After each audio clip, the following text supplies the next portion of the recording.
Hello friends, வணக்கம் and welcome back to Critics Mon. இன்னைக்கு நம்ம எந்த மூவியோட ரிவ்யூ பார்க்க போறோம்னு கேட்டீங்கன்னா, காதலிக்க நேரமில்லை 2025ல தமிழ்ல ரிலீஸ் ஆயிருக்க ஒரு romantical feel good comedy drama movie. Jayam Ravi என்கின்ற ரவி மோகன் அண்ட் நித்யா மேனன் தான் இந்த மூவில லீடர்ல எடுத்து நடிச்சிருக்காங்க.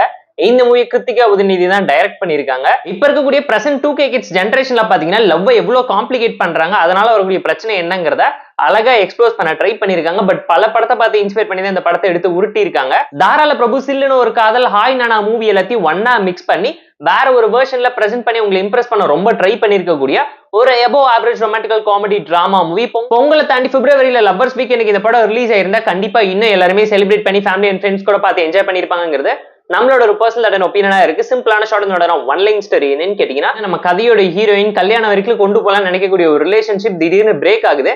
அந்த பையன் சீட் பண்ணிக்கிட்டு போயிடுறான். அது மட்டும் இல்லாம ஆல்ரெடி ரெஜிஸ்டர் மேரேஜ் பண்ணி வச்சிருந்தனால ஒரு ஸ்டேஜ்ல டிவோர்ஸும் பண்ணிட்டு ஒரு ஸ்பெர்ம் டோனர் மூலியமா குழந்தை பெத்துக்கணும்னு ஆசைப்பட்டு குழந்தை பெத்துக்கிறாங்க. இதுக்கு நடுவில் அவங்க வாழ்க்கையில் நடக்கக்கூடிய ப்ராப்ளம்ஸ் அண்ட் ட்ராஜடி டிராமா என்ன.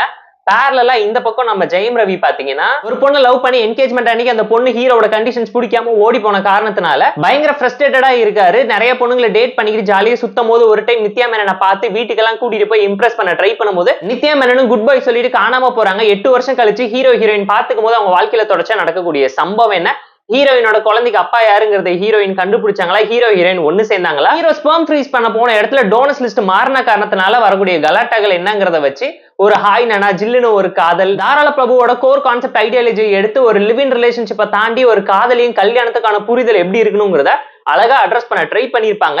இங்கேயுமே எமோஷன்ஸ், காமெடி, ரொமான்ஸ் கூடவே பாத்தீங்கன்னா ஈகோஸ்டிக்கான கிளாஷ்க்கு பின்னாடி இருக்கக்கூடிய விஷயத்த அழகா அட்ரஸ் பண்ணி காமிச்சிருந்தாங்க. பெர்ஃபார்மன்ஸ் வைஸ் இந்த மூவில நடிச்ச எல்லாருமே ரொம்ப கூலாவும் கிளாசிக்கலாவும் நீட்டாவும் பிரசென்ட் பண்ணியிருந்தாங்க. உங்களோட பெர்ஃபார்மன்ஸை அந்த அளவுக்கு ரொம்ப ரியலிஸ்டிக்கா இருந்துச்சு. ஸ்டோரி வைஸ் ஒரு நல்ல கண்டென்ட்டோட ஐடியாலஜி டிராமா தான். இப்ப இருக்கக்கூடிய ஜெனரேஷன் பீப்புளோட மைண்ட் செட் அண்ட் பிஹேவியர் அனாலிசிஸை வச்சு ஒரு ரிப்போர்ட்டா சப்மிட் பண்ணணுங்கிறதுக்காகவே இந்த காதல் டாக்குமெண்ட்ரி டிராமா ஸ்டைல் பண்ண மாதிரி தான் இந்த பிலிமை ரீக்ரியேட் பண்ண ட்ரை பண்ணியிருப்பாங்க. பட் அந்த ஐடியாலஜி நல்லா இருந்துச்சு. நான் சொன்ன மெயின் 3 மூவிஸோட இன்ஸ்பிரேஷன் இந்த மூவில பயங்கரமா ஹெவியா இம்பாக்ட் பண்ணியிருக்கு. ஆனா அந்த காதல் கல்யாணங்கிற ஐடியாலஜி நல்லாவே ட்ரீட் பண்ணி ஸ்கிரீன் பிளேயோட கிளைமேக்ஸ்ல கொண்டு போய் ஒரு ட்விஸ்ட் கொடுத்து வச்சிருந்தாங்க. பட் சில படத்துல ட்விஸ்ட் என்னதான் ரிவீல் பண்ணாலும் அந்த கேரக்டர்ஸ்க்கு அந்த ட்விஸ்ட் தெரியாம ஆடியன்ஸ்க்கு மட்டும் ட்விஸ்ட் ரிவீல் பண்ணி ஓப்பன் எண்டிங்ல தயவு செஞ்சு அவங்களுக்கு அந்த உண்மையை சொல்லிருங்கடான்னு சொல்லி எல்லாரும் வேதனைப்படுற அளவுக்கு ஒரு ஹைலைட்டடான விஷயத்த அப்படியே ஓப்பன் டாக்கா விட்டுட்டு போயிருக்காங்க. டெக்னிக்கலா படம் செம்ம சவுண்டாவும் ஸ்ட்ராங்காவும் கிராண்டியராவும் கலர்ஃபுல்லாவும் விஷுவலா அப்பீலிங்கா சூப்பரா இருந்துச்சு. அதை தாண்டி நம்ம AR ரஹ்மானோட சாங்ஸ் எல்லாமே மூவில நிறைய சீன்ஸ் எலிவேட் பண்ணி கொடுத்துருக்கு, படத்தை காப்பாத்தி கொடுத்துருக்குங்கிறது கண்டிப்பா இந்த மூவி பார்க்கும் உங்களால தெரிஞ்சுக்க முடியும். இந்த மூவில romance and comedy on and half தான் ஒர்க் அவுட் ஆயிருக்கு. ஸ்கிரீன் பிளேயோட செகண்ட் ஆஃப் பல படத்தை பார்த்து இன்ஸ்பயர் பண்ணி தான் எடுத்து வச்சிட்டோம். இல்ல ரொம்ப பிரெடிக்டபிளா கிளாஸியா இருந்துச்சு. ஃபர்ஸ்ட் ஆஃப் இன்ட்ரெஸ்டிங்கா நீட்டா இருந்துச்சு. இருக்கக்கூடிய நிறைய விஷயம் அக்செப்டபிளாவும் ரிலேட்டபிளாவும் இல்லாம போனது ஒரு சின்ன சின்ன டிசப்பாயின்மெண்ட்ஸ் நிறைய சீன்ஸ்ல கிரியேட் பண்ணும். ஜெண்டர் ஈக்விட்டியை வச்சு குடிக்கிறது, ஸ்மோக் பண்றது, செக்ஸை பத்தி எல்லாம் அழகா பேசி இருந்தாங்க. ஆப்டிமிஸ்டிக்கான ஃபெமினிஸ்டோட அடமெண்ட்னால வரக்கூடிய பிரச்சனை என்னங்கிறதையும் நிறைய இடத்துல ஹைலைட் பண்ணிருக்காங்க. எந்த ஒரு இடத்துலயுமே காம்ப்ரமைஸ் பண்ணாம ஒருத்தரோட ஒப்பீனியன் இல்லாம தான் இஷ்டத்துக்கு தலைகீழ் தான் நின்று தண்ணி குடிப்பேன்னு ஒரு விஷயம் பண்ணும்போது வரக்கூடிய கான்சிக்வன்சஸ் எல்லாமே அழகா இருந்துச்சு இந்த மூவில.